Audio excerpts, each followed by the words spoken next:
ముఖ్యంగా పవన్ కళ్యాణ్ లాంటి deputy CM తన వల్లే ఈరోజు చంద్రబాబు నాయుడు ముఖ్యమంత్రిగా ఉన్నాడు, ఆయన ఇంకా ఉండాలి అనుకుంటున్నాడు పవన్ కళ్యాణ్. కానీ పవన్ కళ్యాణ్ని కూడా దావోస్కి తీసుకువెళ్ళలేదు అంటే తన కొడుకుని ప్రమోట్ చేసుకోవడానికి పవన్ కళ్యాణ్ అడ్డొస్తాడని ఇక్కడే వదిలేసి, దానికి అవసరమైన మంత్రులను కూడా ఇక్కడే వదిలేసి తండ్రి కొడుకులు ఇద్దరు అక్కడికి పోవటం మనం గమనించాం. అంటే వీళ్ళు ఈ యొక్క దావోస్కి వెళ్ళి పెట్టుబడులు తేలేకపోవడానికి కారణం ఏంటంటే ఈరోజు అందరి మధ్యలో ఒకటే, ఈ లోకేష్ రెడ్ బుక్ పాలనే దీనికి కారణమని. ఎందుకంటే మీరు చూస్తే ఈ రాష్ట్రంలో ఎవరైనా పెట్టుబడులు పెట్టాలి అంటే ఒక ఇన్సిడెంట్ గుర్తొస్తుంది. ముంబై నుంచి ఒక జూనియర్ ఆర్టిస్ట్ని తీసుకొచ్చి ఏ విధంగా ఆవిడతో తప్పుడు కేసులు పెట్టించి జిందాల్ లాంటి పారిశ్రామికవేత్తల్ని బెదిరించి బ్లాక్మెయిల్ చేశారు. మరి ఈ విధంగా పారిశ్రామికవేత్తల్ని బెదిరించి బ్లాక్మెయిల్ చేస్తే ఈ రాష్ట్రంలో ఎవరైనా పెట్టుబడులు పెట్టడానికి వస్తారా అని నేను అడుగుతున్నా.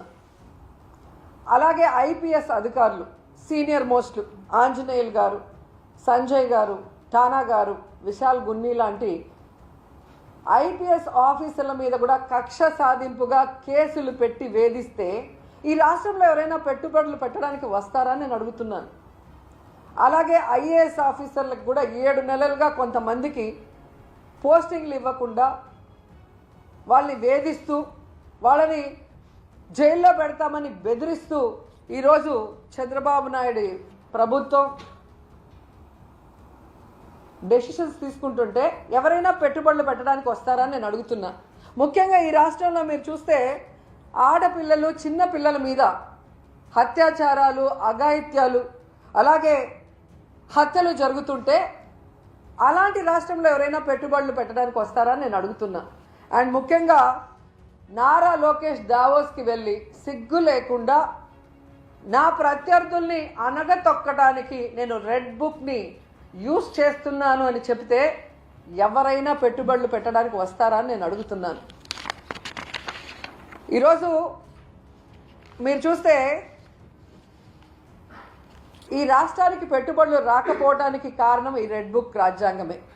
ఎందుకంటే ఎవరైనా పెట్టుబడులు పెట్టాలి అంటే ఆ రాష్ట్రంలో లా అండ్ ఆర్డర్ కరెక్ట్గా ఉండాలి, పారదర్శకమైన పరిపాలన ఉండాలి, అలాగే రోడ్డు, రైలు, ఏరోప్లేన్, అలాగే పోర్ట్స్, ఇవన్నీ కూడా అంటే ట్రాన్స్పోర్ట్ ఇది కరెక్ట్గా ఉంటేనే అక్కడ పెట్టడానికి అవకాశం ఉంటుంది.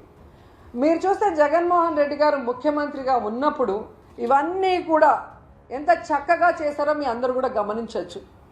లా అండ్ ఆర్డర్ ఏ విధంగా మెయింటైన్ చేశారు, అలాగే మీరు చూస్తే సచివాలయ వ్యవస్థతో ఎలా పారదర్శకంగా పరిపాలించారు, అలాగే ఏపీలో 3 పోర్ట్లు మచిలీపట్నం, మూలపేట, రామాయపట్నం ఏ విధంగా వర్క్స్ స్టార్ట్ చేశారు, భోగాపురం ఎయిర్పోర్ట్ ఎలా ఆల్మోస్ట్ 35% వర్క్ చేసేయటం జరిగింది, అలాగే 10 ఫిషింగ్ హార్బర్లు అన్నిటినీ కూడా తీసుకొచ్చి మీ చేతిలో పెడితే ఈరోజు మీరు ఏం చేశారు?